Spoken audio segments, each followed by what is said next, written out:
Hello and welcome to Devil's Advocate and an interview with the new president of the Bharatiya Janata Party, Nitin Gadkari. Mr. Gadkari, before I talk to you about the BJP and the party, let's start with yourself. The press have repeatedly said that you've been imposed upon the BJP by the RSS. You've denied it every single time, and yet the press don't seem to be convinced. Does this perception of you worry you? Actually, it's a very clear fact. I don't want to hide anything from you. 2 months before, Advaniji asked me about whether I'm ready for accepting this post or not. Even the Rajnath Singh also discussed with me this issue. So, actually, it is the unanimous decision in the party when it is decided that the party is going to select a new person of the new generation. At that time, my name was fixed and they have discussed with me.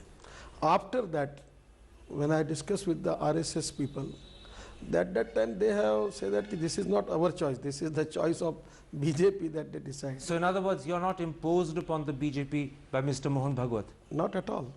The problem is that today many people are saying that the BJP is not an independent political party, it's become the front organization of the RSS. How can you convince them that's not the case? It is the image versus reality. But do you accept that Yes. is the image? No, that is the image created by some people, the section of the society, some people, they are creating this image that RSS controlling BJP. This is not the correct thing. Many of the BJP workers, they are RSS Swayansevak. This is the true fact. But basically RSS is expecting only from good Swayansevak that they should do something for the country and the society. And they should contribute positively for the country. That is their expectation. They never interfere in our day-to-day activities, never interfere in the selection of candidate and politics. You say this is only image, that the reality is otherwise. You say that the RSS never interferes, and yet everyone remembers repeated statements made by the RSS Sangsad Chalak about who should or shouldn't be president of the party, what the right age for the president is, how the party should function. Those sort of comments have created the impression that the RSS controls the BJP. One thing is very clear that a lot of people in BJP, the leaders, who are the Swayansevak of the RSS, we have got ideological relationship. In many cases, we need cooperation from RSS. The fact is very clear. Many times we discuss the issue with the RSS leadership also. But the one fact is very clear, you believe me, I am the person who is known for frankly speaking. I never talk anything false, either in politics or even in personal life. You believe me. Last 4 years, I was the president of Maharashtra Bharatiya Janata Party. RSS is a part of my life conviction. But RSS leader never direct me, never give me any instruction, and even as a BJP president, I am taking my own decisions. Can I put it like this? You say that the RSS only cooperates, it only gives advice. Are you in a position to reject the RSS's advice? Yes, many times when it is a well democracy in RSS, even when I go to the highest leader of the RSS and I can discuss with him and I can exchange him that I feel that this is my opinion. So you can When there is a decision, when there is a decision of the RSS regarding the RSS matters, every RSS Swayansevak, he is ready to accept that. Are you in a position to tell the RSS Sangsad Chalak, Mohan Bhagwat, that I don't agree with you, and as president of the BJP, my party won't take your advice, we'll do something different? I am not talking in this language, but there are many things happens. I am a Swayansevak from Nagpur, and many times I discuss with Sudarshanji and Mohanji. They are the two democratic leaders. And you can. And many times I say, I feel that this is not an appropriate stand. We have this stand. And I discuss many times, many issues with them. Actually, that the issues are, at that time, their views was different. And you're saying to me that when you disagree with them, you have their permission to do things your way. You don't have to follow their advice. I am telling you from my core of my heart, you believe me. All right? The RSS, RSS is a part of my life conviction. I don't want to hide anything from you. As a Swayansevak, whatever I am here, I am inspired and motivated by RSS and Vidyarthi Parishad in my life. I have faith on RSS ideology. But as BJP president, you can follow your own path. Yes. All right? I'll accept that.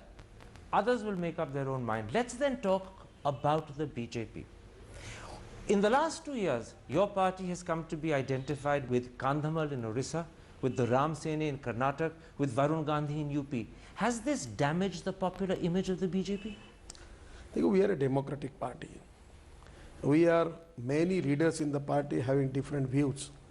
At any individual, if he can do something, actually I will tell you, it doesn't mean that that is the policy of the BJP. As far as Ram Sena is concerned, it is not at all directly or indirectly related to the BJP. But by being identified with them, it's damaged your image. Can you accept that? It is the people who are in the press and media, the section of the people, they decided that they want to attach everything with the BJP. So you've been misrepresented by the press? Many times. This is my honest feeling. You're a victim of the press? Not at all. I'm not blaming Not for you the press. personally, but the BJP? Not my feeling. The section of press, they feel that they are all in the one thing, RSS and all the Ram Sena. I don't know. Even we have no relation with Ram Sena. So in other words, this identification with Ram Sena or with Kandhamal or with Varun Gandhi is a misrepresentation? Not every case is different. Whatever the case with Varun Gandhi, it is already at that time the BJP's authority declared the stand about it. Kandhar matter is a totally different matter, and the Ram Sena matter is totally different matter. All right, you're saying to me that this is a misrepresentation, that the BJP's image hasn't suffered. Let's come to a second problem you face. In the last 3 years, it seems that the BJP is riddled with dissent and with squabbles. Over the last 3 years, you've had serious problems of dissent in states like Rajasthan, Bihar, Karnataka, Uttarakhand, even Gujarat. And during the national elections, there were moments when your national leaders seemed to be quarreling with each other. Today, the party with a difference looks like a party with sharp differences within itself. I will tell you one thing. We are a democratic party. People are expecting from our party a different type of the party, which is different from other party. But that hasn't happened over the last 3 years. No, I will tell you one thing. There are a lot of good things in the party. That's why I became a president. I was a small worker.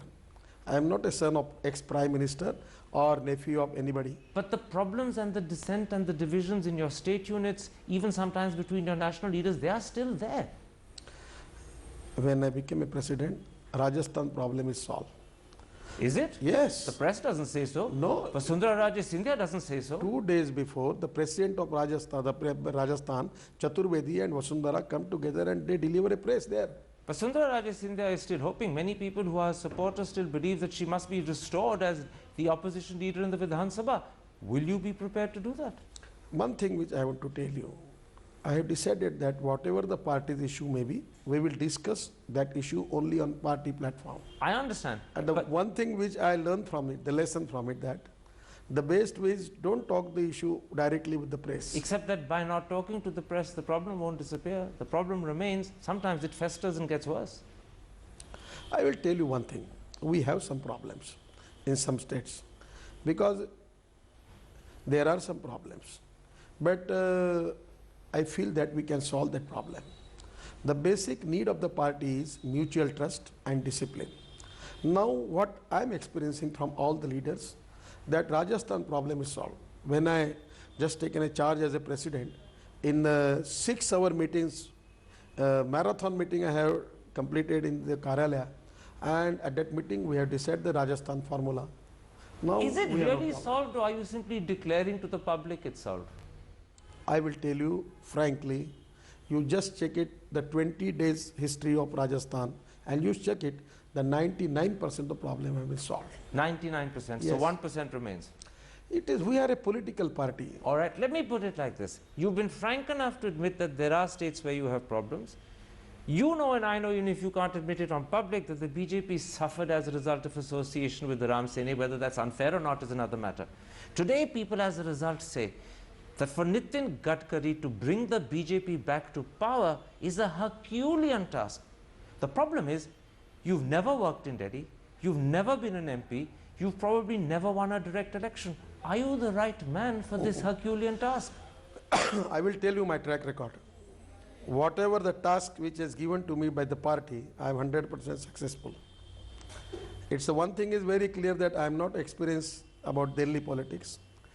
I have no experience about the national scenario. I have no experience with the, I have like big leaders who are in Delhi. But with the cooperation of the leaders, my senior leaders, and cooperation of our workers, I will tell you very frankly and bluntly, I will 100% successful to get a good position for my party and organization. But did you hear what you said, Mr. Gadkari? With the cooperation of your senior leaders. Let me ask you bluntly, do you have the full support and cooperation of Sushma Swaraj, Arun Jaitley, Venkaiah Naidu and Anand Kumar? Or do you fear in your heart that they may say they support you in public, but inside they are all hoping that you fail? 100% I am telling you. These all leaders are with me. They are supporting from my core of their heart, and they have guiding me very properly, taking all precautions about my every activities, and they are supporting me. In other words, are they converting you into a puppet? Is that why they support you, that they can make you do what they want? Not at all. They have such type of intention. And the people who knows me, that I will never become a puppet of anybody. Let me put it like this. I can make bona fide mistakes, but I cannot make malafide mistakes. The problem that you face is each one of these four leaders has more political experience, more administrative experience than you, and yet, as party president, you are their boss. That's a very awkward, tricky, difficult situation. It is not at all. Why are you feeling like that? I don't know.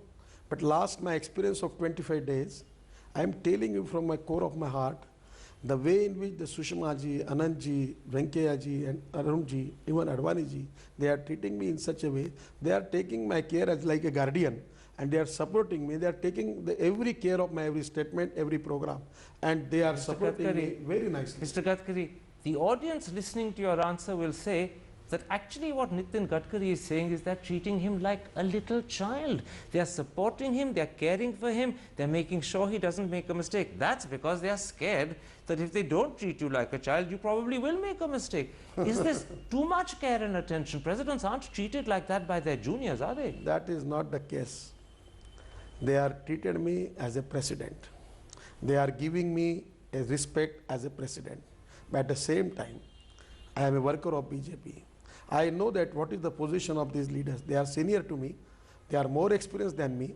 So I also respect them. And they are supporting me because everywhere all leaders are understanding one thing very correctly, that now this is the need of the party, that we should have to work hard for our party, because this is a time, is really a critical test for our party to get a strong and powerful party organization situation which we need in our country. Let's then take a break at that point and let's come back and talk about the very issue you touched upon there. How does Nitin Gadkari, the new president of the Bharatiya Janata Party, make sure that the BJP comes back to power? Because that's the challenge you've taken on. That's in a moment's time. See you after the break.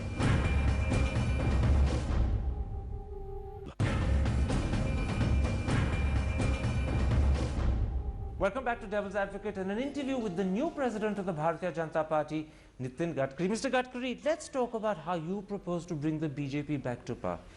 After a similar length in opposition, parties like the Labour and Conservative in Britain had to literally reinvent themselves to win back public confidence. Do you accept that to make the BJP a winning party, you have to recreate the BJP? I will tell you one thing. By comparing the Congress party, we are 10% less than percentage of vote compared with the Congress party's vote percentage is concerned. We have to concentrate more on scheduled caste, scheduled tribe, minorities, and the unorganized sector laborers. And so I have prepared a formula for that. I have prepared a plan for that, by which we will concentrate on this forum particularly. And I feel that we can increase some percent of vote from there. And the second thing, what my feeling is, that politics is an instrument of socio-economic reform.